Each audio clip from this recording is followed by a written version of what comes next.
Let's talk New York baseball. Welcome back to the Empire State Sports Report, the place where you can find everything you need to know about the New York Giants, Yankees, and Mets. And it is almost time for pitchers and catchers to report. So today we are going to talk about the Yankees and the Mets and every single one of their offseason moves. And it might not seem like there's as many as they were, but I want to go through all of them because I think even if you're not super up to date on all of the teams, which is how I feel about the Mets, I'm learning more as I go. I think it's really important to just get an idea of the transactions that happened in the offseason. And, the offseason is continuing on. There may or may not be more moves that will be coming both ways, hopefully for both teams. But until then, let's go through every move for each team. So we're going to start with the Yankees, and we're going to start back in November because this is when all the moves began. So the first thing they did was they exercised their 2025 club option for right-handed pitcher Luke Weaver, the Dream Weaver. No questions asked. That was a done deal, necessity. Glad that they did it. He was a huge bright spot in the season last year, and I'm so excited to see more of him. And I just feel like having Clay Holmes gone, which is on this list at some point, is going to be great news for Weaver. And he was able to deal with the pressure of being a closer, and fantastic. I love him. Excited about that. They declined the 2025 club option for infielder Anthony Rizzo. I love Rizzo. I love him in Judge's relationship with the dogs and everything, but I do ultimately feel like this was the right move. And as much as I don't want to say goodbye to Rizzo because I think he was a great Yankee, he definitely struggled towards the end, and it was the right move. They also declined the 2025 club option for Lou Trevino. Selected the contracts of right-handed pitcher Yerry De Los Santos, CJC Escada, and left fielder Taylor Trammell from Scranton Wilkes-Barre. So we'll see, if we see any of those guys in spring training. It's more likely that those are the types of guys that we are going to see. They acquired cash considerations from the Astros for outfielder Taylor Trammell, agreed to terms with left-hand pitcher Brandon LeBrant on a minor league contract, selected the contracts of infielder Caleb Durbin from Scranton Wilkes-Barre, center Jesus Rodriguez from Somerset, and sent right-handed pitcher Carson Coleman outright to Scranton Wilkes-Barre. They agreed to terms with right-handed pitcher JT Brubaker and outfielder Trent Grisham on one-year contracts. I expect to see a lot of Grisham in spring training this year. We saw a little bit of him last year, and he needs more practice. Declined to tender contracts to infielder John Bertie and left-hand pitcher Tim Meza. Last up in November, they released right-handed pitcher Cody Morris from his minor league contract. So a lot of these things are not major moves, but I think they're names that you're probably going to hear over the next couple months, especially if you're going to be tuned into spring training. So I like to just bring them all up like that because all of these roster moves in the offseason I think are interesting, especially when you get to like the nitty gritty of everything. And again, as spring training comes out and you start to see these names, so you're probably like, I've never heard of any of these people. So now you've heard of them. Okay, so let's move along to December. Acquired right-handed pitcher Elmer Rodriguez Cruz an international bonus pool space from the Red Sox for catcher Carlos Narvaez. Acquired right-handed pitcher Devin Williams from the Milwaukee Brewers in exchange for Nestor Cortez, second base Caleb Durbin, and cash considerations. Now, I do really like Nestor, and he's one of those guys that I also thought was a great Yankee. I feel sad for him that his season with the Yankees didn't end the way that it should have because of classic questionable Aaron Boone decisions, but I am a little sad to see him go, but I'm not all that sad because Devin Williams is an amazing move, and I'm so glad that they brought him in again, especially with Clay Holmes. Like, give us reliable closers. And the thing with Holmes is, like, I don't necessarily think it was his fault. I think they weren't putting him in a position to succeed. When you have double digit, oh my God, what's the word that I'm looking for? Blown saves. When that gets into the double digits, like, are you not thinking that maybe this is not the right position for him? Maybe he should pitch earlier in the game and he would be better. So I hope that the team that took over Clay Holmes is going to do that because he deserves a second chance to just not be a closer. Like, maybe he's just not a closer and that's it. It doesn't make him a bad pitcher. I think that the pressure is a lot on certain people, and certain people can handle it and certain people cannot. And I just think that, Clay Holmes is not a closer. Luke Weaver, on the other hand, can handle it. Agreed to terms with right-handed pitcher Ranciel Abreu and shortstop Alfred Siriaco. Oh boy, on minor league contracts. I'm sorry if I just butchered that.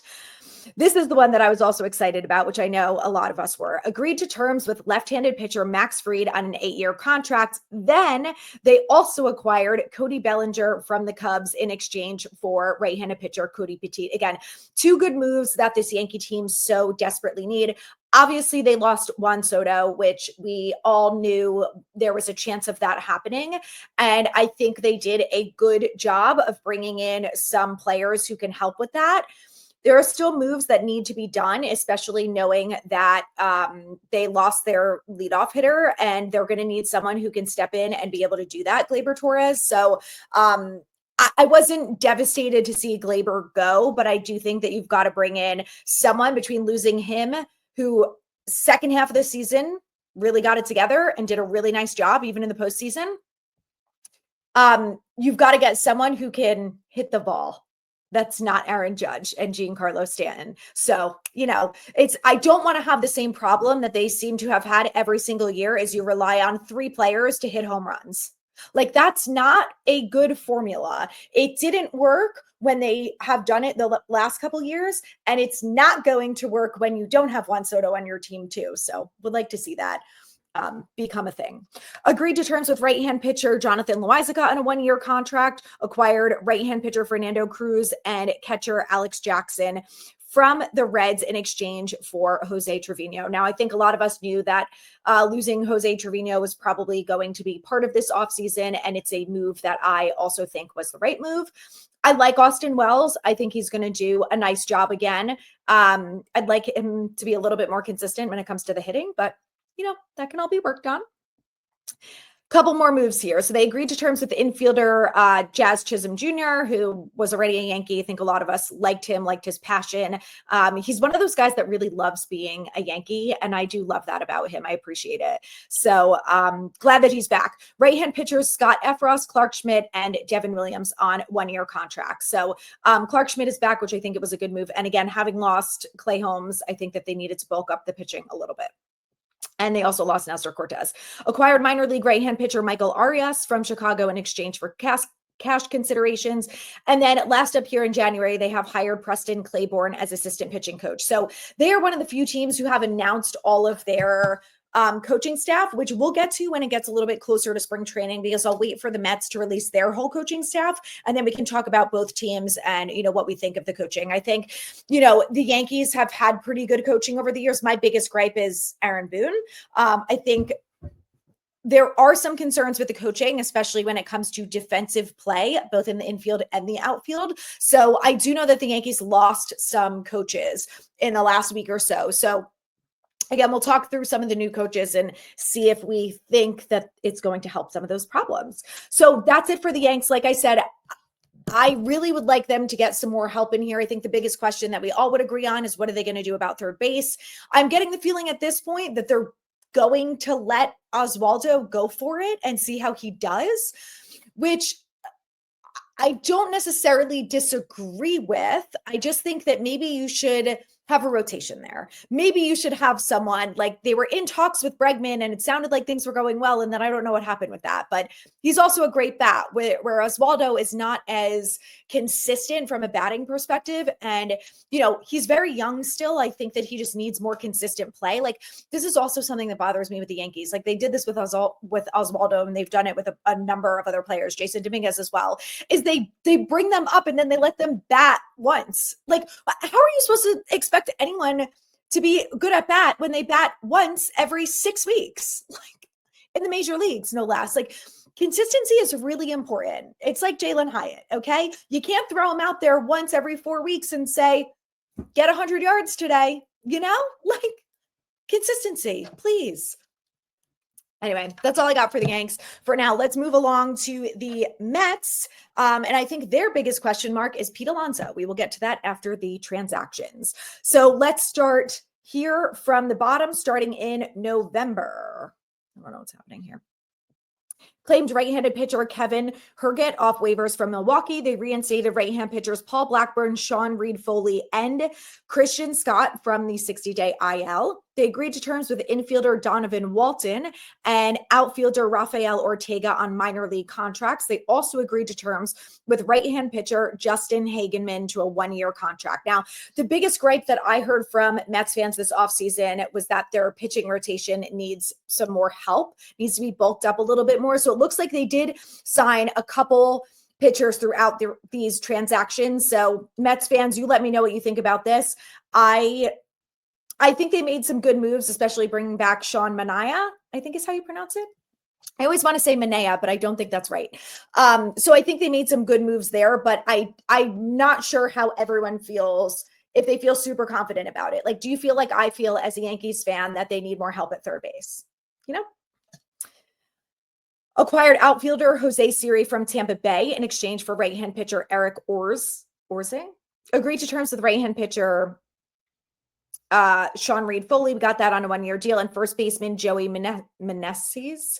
And I keep wanting to say center because I'm so used to football, but I know it's not center. It's catcher Jackson Reeds on minor league contracts. So they declined to tender contracts to right-hand pitcher Grant Hartwig, outfielder Alex Ramirez, and left-hand pitcher Alex Young. And then lastly, for November, they agreed to terms with left-hand pitcher Genesis Cabrera on a minor league contract.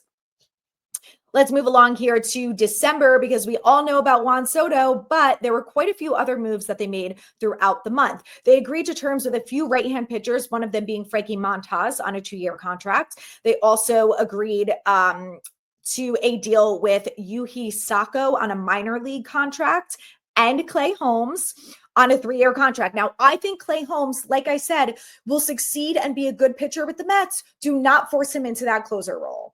It is not the right position for him. And hopefully the Mets coaches are smart enough to not do the same thing twice and expect different results. I don't know. Maybe it's a coaching problem. But if I were them, that would be the first thing that I would do and see how it goes. They also agreed to terms with outfielders Edward Olivares and Alex Ramirez on minor league contracts. Of course, they signed Juan Soto to a 15-year contract. After that, they agreed to terms with infielder Jared Young on a 1-year contract, agreed to terms with right-handed pitcher Griffin Koenig, left-handed pitcher Anthony Gose, right-handed pitcher Oliver Ortega, and catcher Chris Williams on minor league deals. And then, as I already mentioned, they agreed to terms with left-hand pitcher Sean Manaea on a 3-year contract. I think that was a good deal. Moving along to January, a couple more transactions here. Agreed to terms with right-hand pitchers Paul Blackburn, Tyler McGill, left-hand pitcher David Peterson, outfielders Jose Siri, Tyrone Taylor, and very close to Tyrod, threw me for a second, and catcher Luis Torrens on 1-year contracts, and then with infielder Yanni Hernandez on a minor league contract. So they also claimed quite a few players off of waivers. So right-hand pitcher Austin Warren from San Francisco. Then these are all minor league contracts, which I know sometimes people don't care so much about the minor leagues. Some people do. I think just having an idea, like I said earlier, about hearing some of these names in minor leagues, like for the Yankees, Jason Dominguez was that guy, right? Like we heard so much about the Martian all throughout in the minor leagues and that he was killing it down there. And Spencer Jones, we couldn't wait for these guys to get to the major league. So I like being familiar with the names, and I hope that you guys find this valuable. Let me know what you think. But these are all the minor league contracts from January. Infielders, Elian Pena, Giomar Ubiera, Jose Padilla, Yorber Semprin, Ronnie Garcia, and then right-hand pitchers, Yobani Sanchez, Kleber Gamez, Jose Villalma, Darling Perez, Olmedo Barria, left-hand pitcher, Pablo Medina, catchers Adrian Silva and Jose Sarachin, and outfielders Iverson Blanco and Yonael Coelho. Lastly, here, they agreed to terms with left fielder Jesse Winker, which was the most recent deal that I saw. So it's interesting because I think when you see all of the transactions written out, it makes you feel like maybe there's some good depth there, right? Like they signed a ton of left-handed and right-handed pitchers. They've got quite a few catchers in there. So it feels like maybe there's some good depth there until, come spring training, and we actually see all of these guys get on the field and play. I'm looking forward to spring training. And, the biggest reason why is that the offseason for football it goes by quickly and there is a lot going on, but because spring training is the first sight of things, like the Senior Bowl and the Shrine Bowl and the Combine are one thing, right? But when you have spring training, it so quickly leads into the season that it's just so easy to get excited about it and to get a good idea of what you think your team is working with. So I'm excited about it. Let's talk about Pete Alonso for a second, because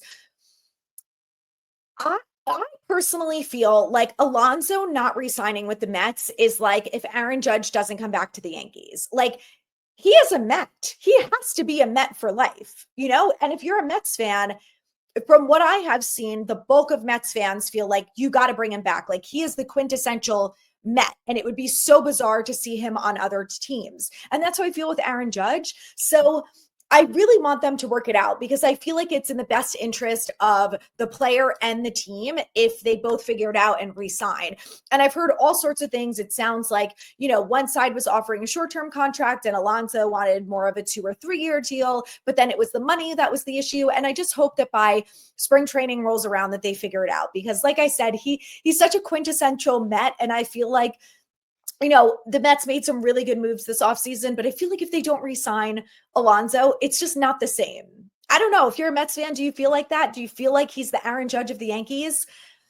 I don't feel like he is. I love Lindor. I think he's a great person and player for the Mets too, but I just think Alonso has been there for so long. He just really has that like rich history with the team that if he's not a Met, to me, it would be a real bummer. So I hope that they can figure it out. But that's all I got for now for the Yankees and the Mets. Those, I think, are the two biggest things to watch for the Yankees is, do they bring in a third baseman? Is it going to be Bregman? And are the Mets and Alonso going to figure it out? So next week, we'll be back. I am going to be at the Senior Bowl next week. So it's going to be a little bit more focused on football next week, the podcast, just because I will be at the Senior Bowl. I'm going to be at the practices media day, and we'll be at the actual game on Saturday. So there's going to be a lot more to talk about than there might be in baseball. If there's some breaking news, I will do a shorter episode recapping that. One last thing before I want to go, I am going to live stream the Commanders versus Eagles game on Sunday here on YouTube. Empire State Sports Report. I will see you guys at 3 p.m. Eastern. We can all suffer together as we root with every fiber in our being for Jaden Daniels and the Commanders to steamroll the Eagles, make their way into the Super Bowl. We want a Bills Commanders Super Bowl. Ideally, I'd like the Bills to win the Super Bowl. Wouldn't be upset if the Commanders won, but that's what I'm feeling. I think that would be amazing. Don't you? A perfect way to end this season, and then we can get right into free agency and spring training and be excited about our teams again. Maybe, depending on how this offseason goes. Thank you guys so much for listening. Please rate, review, subscribe, share with your friends. It's 2 podcasts a week every week, possibly 3, depending on how this offseason goes. If it gets really crazy, there will be a lot of it. And I'm excited to get some guests on for you guys too. So next week, I will hopefully have an episode with Dave Syvertson again. We'll recap the Senior Bowl because we will be there together. Also going to see Talking Giants there. So I will do the best that I can to bring in some other people so we can talk through Senior Bowl and players to watch and all that sorts of stuff. So I'll see you guys next week. Enjoy your weekend. And hopefully I will see most of you on Sunday to cheer on the Commanders. Enjoy the rest of your week.